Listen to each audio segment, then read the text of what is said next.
வணக்கம். ஜவை இஜட் from Javadhupatti Puthur. Power writer அப்படிங்கிற யூடியூப் சேனல் மூலமாக உங்களை மீண்டும் சந்திக்க ரொம்ப மற்ற மகிழ்ச்சி. அத்தோட எங்கள் சேனலை சப்ஸ்கிரைப் பண்ணுங்கள், பெல் பட்டன் அழுத்த மறந்துடாதீங்க.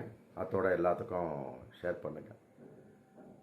அதாவது 41 பேர் பலி, அநியாய சாவு, கரூர் வேலுச்சாமிபுரம்.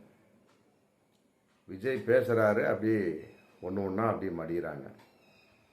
மிகப்பெரிய ஒரு இராணுவத்தில் போய் போராட்டம் பண்ணி இருந்திருந்தால் கூட பரவாயில்லை. அதே நேரம் சில போராட்டங்கள் உண்ணாவிரதங்களில் அரசியல் கட்சியில் இருந்திருந்தால் கூட பரவாயில்லை. கேவலம் ஒரு சாதாரணமாக ஒரு நடிகனை பார்க்க போய் ஒரு கூட்டம். ஆமாம், அதில் தொண்டர்கள் அப்படிங்கிறது கொஞ்சம்தான். இன்னைக்கு அதிர்ச்சிகரமான ஒரு தகவல்லாம் போயிட்டுருக்கு. தொண்டர்கள்னு கொஞ்சம்தான். அங்கிட்டு போனவன், இங்கிட்டு வந்தவன், ரசிகர்கள், பெண்கள், அப்புறம் பசங்க, லீவில் காலாண்டு லீவில் வந்த பசங்க எல்லாம் சேர்ந்து தான் இன்னைக்கு மிகப்பெரிய ஒரு நெரிசல் ஏற்பட்டு 41 பேர் பலி. இதில் உள்ள பல பேர் உள்ள நுழைஞ்சிட்டான். என்ன, அதில் திமுக தான் காரணம் அப்படிங்கிற ஒரு விஷயம். கத்தியா ஒரு ஆள் பேட்டி கொடுக்குறாரு. கத்தியால பனியனை கிழித்தார்கள். சரி, பனியனை கிழிச்சா ரைட், ஓகே. அவன் திமுக காரன் தான் உனக்கு தெரியுமா? நல்லா யோசிக்கணும். ஏங்க, ஒரு சாதாரண ஒரு கூட்டமுங்க, அதுலேயே பிட் பாக்கெட் ஏகப்பட்ட பேர் இருக்கிறான். ஏன் நிறைய அமைச்சர்களே தன்னுடைய செல்போனை தொலைத்த கதையெல்லாம் இல்லையா? அமைச்சர் செல்போனை வேட்டை விட்டு எத்தனை பேர் இருக்கிறான் கூட்டத்தில். பேச வந்தவர் ரெண்டாவது செல்போனாக்கா நான் முடிஞ்சு போச்சு. அந்த மாதிரிலாம் இருந்துருக்குது. அப்படிலாம் இருக்கக்கூடிய சமயத்தில் கிழிச்சானே இருக்கட்டுமே, அவன் திமுக காரன் தானா? நல்லா யோசிக்கலாம். இந்த மாதிரி நிறைய விஷயம் இருக்கு. கட்டுக்கதைகள், தேவையற்ற வதந்திகள், புரளிகள். காய்ச்ச மரம் கல்லடி படம். இன்னைக்கு திமுக கல்லடி பட்டுக்கிட்டு இருக்கு. இருந்தாலும் விஜய் அவர்கள் அரெஸ்ட் பண்ணவில்லை அப்படிங்கிறது இன்னைக்கு மிகப்பெரிய ஒரு ஆச்சரியமான ஒரு தகவலாகவும் போயிட்டு இருக்கு. இதே மற்ற ஆளாந்தா உடனே தூக்கி உள்ள போட்டிருப்பாங்க. திமுக மு.க. ஸ்டாலின் ஏன் விஜயை தப்ப விட்டு விட்டார் அப்படிங்கிறது மிகப்பெரிய ஒரு கேள்வி. எப்படி இருந்தாலும் 20 லட்ச ரூபா கொடுக்கறதுக்கு அவர் வரணும். இருந்தாலும் அவர் வீடு இருக்கு, பனையூரில் இருக்கு. அரெஸ்ட் பண்ணுறது ஒன்றும் பெரிய விஷயம் இல்லை. ஆனால் 3 பேரை வழக்கு பதிவு பண்ணிட்டாங்க. அதை முதல் குற்றவாளி இவர் மாவட்ட செயலாளர் மதியழகன், 2வது குற்றவாளி பொதுச் செயலாளர் புஷி ஆனந்த், 3வது குற்றவாளி இணை பொதுச் செயலாளர் இவர் சிடி நிர்மல்குமார்னு. பட் அதுக்கு மெயின் காரணமே விஜய் தானே. விஜய் ஏன் நீங்கள் அரெஸ்ட் செய்யவில்லை? அங்கதான் அரசியல் இருக்கு. ஆமா, இதுதான் நிறைய பேர் இன்னைக்கு கேள்வி கேட்டுக்கொண்டிருக்கார். கேட்கக்கூடிய கேள்வி அதுதான். என்னப்பா என்னென்னமோ 40ங்கிறாங்க, சில பேர் 41ங்கிறாங்க, 40ன்னாங்க. அப்புறம் திடீர்னு ஒரு அம்மா இறந்தாங்க, 41 போயிட்டு இருக்கு. சில பேர் 40ன்னு சொல்றாங்க. சரியான தகவல் இல்லை. இருந்தாலுமே கூட அத்தனை பேர் இறந்ததுக்கு பார்த்ததுக்கு யார் காரணம்? விஜய் தான். 3 பேர் கூட்டிட்டு வர்றாங்க. அப்படிதான் அந்த வாக்குவாதம். நாளைக்கு ஒரு நபர், இந்த அம்மா அருணா ஜெகதீசன் எழுதுவாங்க. 3 பேர் கையெழுத்தை போட்டு எங்கள் தலைவர் சொல்லி போட்டு விஜய் பேச கூப்பிடுறாரு. Right, okay. கூப்பிடுற சமயத்தில் அவர் பேசிட்டு அவரே போயிடுறாரு. போகவெல்லாம் கிடையாது, அனுப்பி வைக்கப்படுகின்றார். அப்படிங்கிறதான் உண்மை. அங்கே செத்துட்டு இருக்கிறாங்க. அது கண்கூட அவரும் பார்க்குறாரு. கொஞ்சம் ஏகப்பட்ட வகையில் விஜய் ஹெல்ப் பண்ணியிருக்கிறார். அப்படிங்க இந்த வகையில் ஏன் உதவி செய்யும் மனப்பான்மையோடு விஜய் இல்லை அப்படிங்கிறது இன்னைக்கு பயங்கரமான ஒரு கேள்வியாக போயிட்டு இருக்குது. ஏகப்பட்ட இடத்துல. ஆமாம், இடது கையில் கொடுப்பது வலது கைக்கு தெரியாது, வலது கையில் கொடுப்பது இடது கைக்கு தெரியாது. அந்த அளவுக்கு தர்மகர்த்தா விஜயை பொறுத்த வரைக்கும். சும்மா சொல்லவெல்லாம் கூடாது. ஆமாம், அப்படி இருக்கக்கூடிய அங்கங்கே செத்துக்கிட்டு இருக்கிறாங்க. அதை கண் கூட பார்க்குறாரு. சொன்ன உடனே ஒரே ஓட்டம் ஓடிடுறாரு. சரி, அப்படி தான் திருச்சிக்கு போய் விமானத்தில் ஏறி மெட்ராஸ் வந்துடுறாரு. Right, okay. இங்கே பனையூர் போக வரையில் வண்டி எடுத்துட்டு பனையூருக்கு போகவே கேட்குறாங்க நிருபர்ஸ். அங்கே பதில் சொல்லியிருக்கலாமே. என்னங்க 30 நீங்கள் வந்துட்டீங்க, 30 பேர் இறந்து இன்னைக்கு தகவல் வந்துட்டு இருக்கு. அவருக்கும் வந்திருக்கோம், வராமலாம் கிடையாது. வர வர ஒரே ஓட்டம் ஓடி போய் நாங்கள் பார்த்துக்கணும் அப்படிங்கிற கான்செப்ட். அதற்கு 3 பேரும் ஆமாம் உடந்தையாக பின்னால் வந்து திமுக அதற்கு வழிகாட்டியதா அப்படிங்கிற கேள்வி இன்னைக்கு போயிட்டு இருக்கு. உண்மையிலே அரசியல் செய்வதில் கில்லாடி திமுக, அதில் மாற்று கருத்தே இல்லை. நிறைய பேர் அப்படிதான் விட்டாங்க. சீமானை பாருங்க, அரெஸ்ட் பண்ணி என்னைக்கே வச்சிருக்கலாம். ஆமாம், விஜயலட்சுமி மேட்டரில் ஆமாம் மன்னிப்பு கேளுங்கன்னு சொல்லிவிட்டு உச்சநீதிமன்றம் சொல்லிட்டாங்க. இவங்க பிரமாண பத்திரத்தை தாக்கல் பண்ணுறாங்க.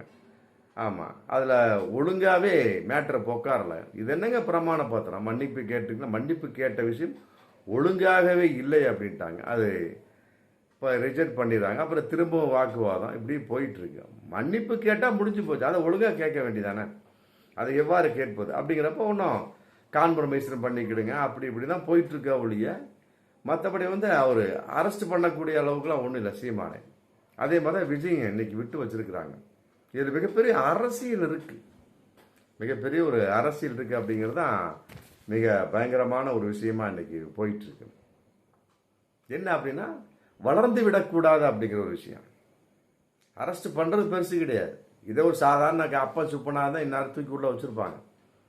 என்ன, நீ தான் காரணம், 41 பேர் நீ தான் காரணம் அப்படின்னு கூட உள்ள வச்சிருப்பாங்க. நீ தானே பேசுன, பொதுச் செயலாளர் வேற ஒருத்தர் என்ன, அவங்களாம் சைன் போட்டு உன்னை கூப்பிட்டு வந்தா ரைட்டு ஓகே. மதியழகன் அவர் மாவட்ட செயலாளர், நீ பேசுறேன்னு சொன்னதுனால அவங்க வந்தாங்க, அவங்களாம் கையெழுத்து போட்டாங்க. அப்படியே நீ தான் முதல் குற்றவாளி அப்படிங்கிற மாதிரி நம்மளா அந்த தூக்கி உள்ள போட்டிருப்பாங்க.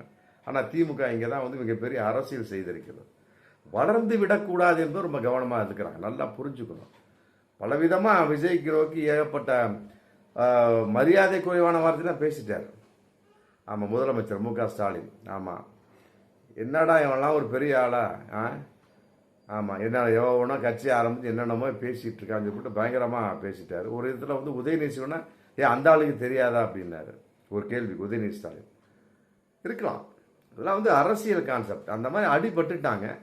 அடிபட்டவங்க வந்து இந்த வகையில் வந்து மீண்டும் வந்து அடிபட்டிருக்கிறாங்க.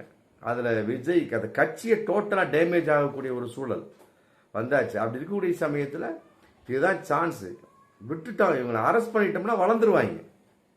நல்லா புரிஞ்சுக்கணும், இதுதான் திமுகவோட அரசியல். விட்டுட்டோம்னா வளர்ந்துருவாங்க, வளர்ந்துட்டோம்னா முடிஞ்சு போச்சு. வரக்கூடிய 2026 சட்டமன்றத்தில் அவங்க என்ன பண்ணுவாங்க, மிகப்பெரிய ஒரு சோகத்தையும் மற்றபடி ஒரு அனுதாபத்தை சம்பாதிச்சிருவான். எம்ஜிஆர் அப்படி தானே வந்தார், எம்ஜிஆர் அப்படி தானே வந்தார். அனுதாபத்தின் வெளிப்பாடு தான் ஜெயிச்சது எல்லாமே. அனுதாபம் இந்த அம்மாள் அப்படித்தான். சட்டசபையில் சேலையை பிடிச்சிட்டு அவங்க இப்படி ஊரெல்லாம் சொல்லிக்கிட்டு இருந்துச்சு அந்த அம்மா ஜெயலலிதா அம்மையார். டக்குன்னு எல்லாம் ஓட்டை குத்திட்டாங்க. பாவம்ப்பா, இவர் பொம்பளையை பிடிச்சி சேலையை பிடிச்சி இழுத்துட்டாங்க திமுக காரஞ்சு போட்டு. இப்படியே சொல்லி அப்படி அதே வந்து கருணாநிதிக்கு இந்த தமிழக அரசு தமிழ்நாடு இறக்கப்பட்டுதான்.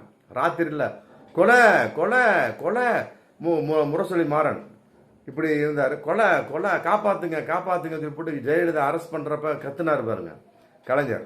அதற்கு வந்து இது தமிழகம் இறக்கப்பட்டுதா? இறக்கப்படாது. எவன் அதிகமாக பேசுறானோ அவனுக்கு வந்து இந்த தமிழகம் இறக்கப்படாது. புரியுதுங்களா? தமிழ் இறக்கப்படாது.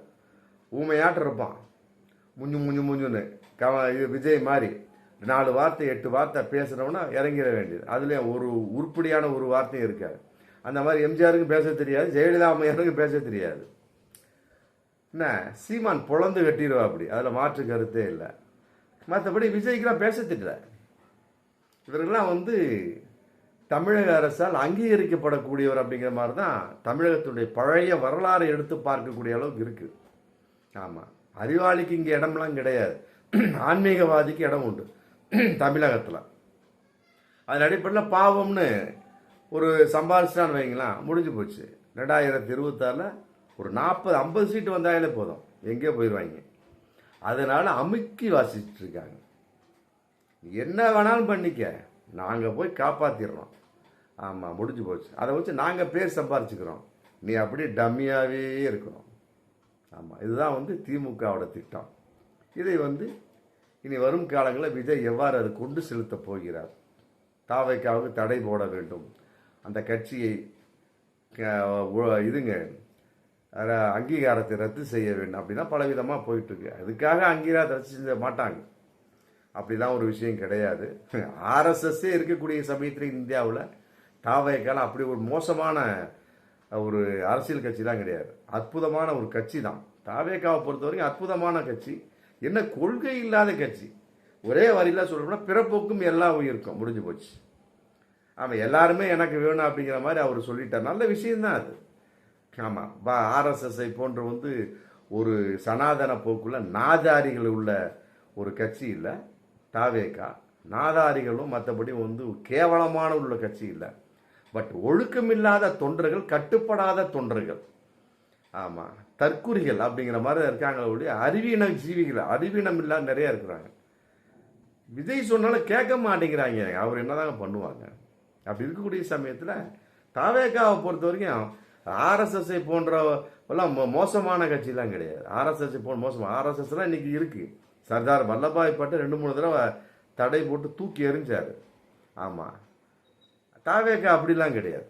அந்த மாதிரிலாம் மோசமான கட்சியெல்லாம் கிடையாது. சும்மா சொல்லக்கூடாது.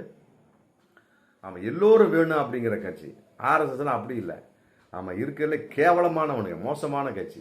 அப்படி இருக்கக்கூடிய சமயத்தில் தாவேகா பொறுத்த டாப்பு என்ன தொண்டர்களுடைய நடவடிக்கை கட்டுப்பாடா இல்லை, அவ்வளோதான். அதன் அடிப்படையில் இதை திமுக தனக்கு சாதகமாக பயன்படுத்தி கொள்ள நிறைய வாய்ப்பு இருக்குது. அதனால் கட்சிக்கு தடை போட முடியாது. இருந்தாலும் விஜயினுடைய அந்த மூமெண்ட்டுக்கு திமுக அப்பப்போ தடை போட்டு கொண்டே வரும். அப்படி வரக்கூடிய சமயத்தில் இப்படி ஒரு கற்பனை இன்னைக்கு போயிட்டுருக்கு. நீ எங்கேயும் போகாதப்பா, ஆமாம் திமுகவோட கூட்டு சேர்ந்து விடு, அவ்வளோதான். இருக்கிறத அப்படியே தாவேக்கா டம்மி பண்ணிடுவாங்க. இருக்கிற சீட்டை வச்சு அப்படியே தாவேக்கா வளர்த்த விடாமல் அப்படியே கொண்டு போயிட்டு இருப்பாங்க. அவ்வளோதான், முடிஞ்சு போய். இதுதான் திமுகவுடைய எதிர்கால திட்டம். அதனால தான் விஜய் கைது செய்யப்படாமல் இருக்கிறார் அப்படிங்கிற மிகப்பெரிய ஒரு தகவல் இன்னைக்கு வைரலாக போயிட்டு இருக்கு. பார்ப்போம் மீண்டும் அடுத்த வீடியோ. நன்றி.